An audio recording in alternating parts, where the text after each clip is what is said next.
L'éthique à Nicomachie d'Aristote, livre 1er, chapitre 4. Revenons encore une fois au bien que nous cherchons et voyons ce qu'il peut être. D'abord, le bien se montre très différent selon les différents genres d'activités et selon les différents arts. Ainsi, il est autre en médecine, autre dans la stratégie, et de même pour tous les arts sans distinction. Qu'est-ce donc que le bien dans chacun d'eux ? N'est-ce pas la chose en vue de laquelle se fait tout le reste ? Dans la médecine, par exemple, c'est la santé. Dans la stratégie, c'est la victoire. C'est la maison dans l'art de l'architecture. C'est un autre but dans un autre art.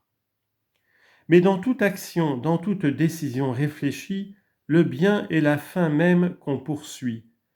Et c'est toujours en vue de cette fin que l'on fait constamment tout le reste. Par une conséquence évidente, s'il existe pour tout ce que l'homme peut faire en général une fin commune ou temps de tous ses actes, cette fin unique est le bien tel que l'homme peut le pratiquer. Et s'il y a plusieurs fins en ce genre, ce sont elles alors qui sont le bien. Ainsi, après ce long détour, notre discussion aboutit au point même d'où nous étions partis. Mais il faut nous efforcer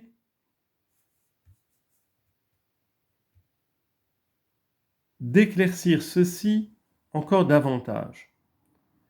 Comme il y a plusieurs fins à ce qu'il semble, ce que nous en pouvons rechercher, quelques-unes en vue des autres, la richesse par exemple, la musique, l'art de la flûte, et en général toutes ces fins qu'on peut appeler des instruments, il est bien évident que toutes ces fins indistinctement ne sont pas parfaites et définitives par elles-mêmes. Or, le bien suprême doit être quelque chose de parfait et de définitif. Par conséquent, s'il existe une seule et unique chose qui soit définitive et parfaite, elle est nécessairement le bien que nous cherchons. Et s'il y a plusieurs choses de ce genre, c'est la plus définitive d'entre elles qui est le bien. Or, à notre sens, le bien qui doit être recherché pour lui seul est plus définitif que celui qu'on cherche en vue d'un autre bien. Et le bien qui n'est jamais à rechercher en vue d'un autre bien est plus définitif que ces biens recherchés à la fois, et pour eux, et pour ce bien supérieur. En un mot, le parfait, le définitif, le complet, est ce qui est éternellement recherchable en soi et ne l'est jamais en vue d'un objet autre que lui. Mais voilà précisément le caractère que semble avoir le bonheur. C'est pour lui et toujours pour lui seul que nous le recherchons. Ce n'est jamais en vue d'autre chose.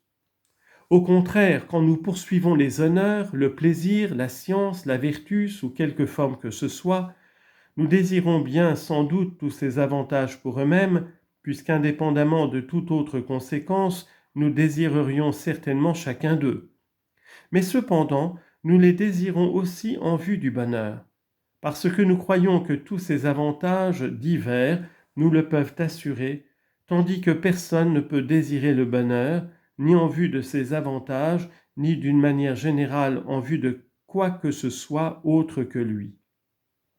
Du reste, cette conclusion à laquelle nous venons d'arriver semble également sortir de l'idée d'indépendance que nous attribuons au bien parfait, au bien suprême. Évidemment, nous le croyons indépendant de tout. Et quand nous parlons d'indépendance, nous n'entendons pas du tout la limiter à l'homme qui mène une vie solitaire. Elle peut appartenir non moins bien à celui qui vit pour ses parents, pour ses enfants, pour sa femme et en général pour ses amis et ses concitoyens, puisque l'homme est naturellement un être sociable et politique. Sans doute, il est en ceci une mesure qu'il faut savoir garder, car si l'on étendait ces relations aux parents d'abord, puis aux descendants de tout degré, puis aux amis des amis, on pousserait les choses à l'infini. Mais nous examinerons une autre fois ces questions. Pour le moment, ce que nous entendons par indépendance C'est ce qui est pris dans son isolement, c'est ce qui, pris dans son isolement, suffit à rendre la vie désirable et fait qu'elle n'a plus besoin de quoi que ce soit. Or c'est là justement selon nous ce qu'est le bonheur.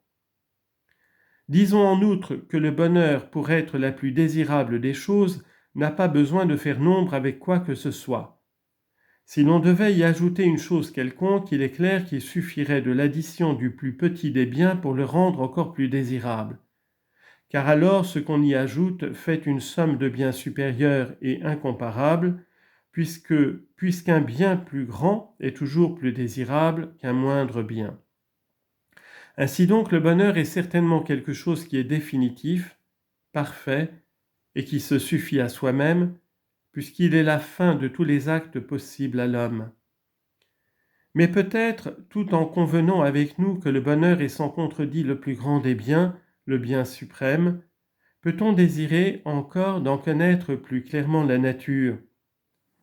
Le plus sûr moyen d'obtenir cette complète notion, c'est de savoir quelle est l'œuvre propre de l'homme.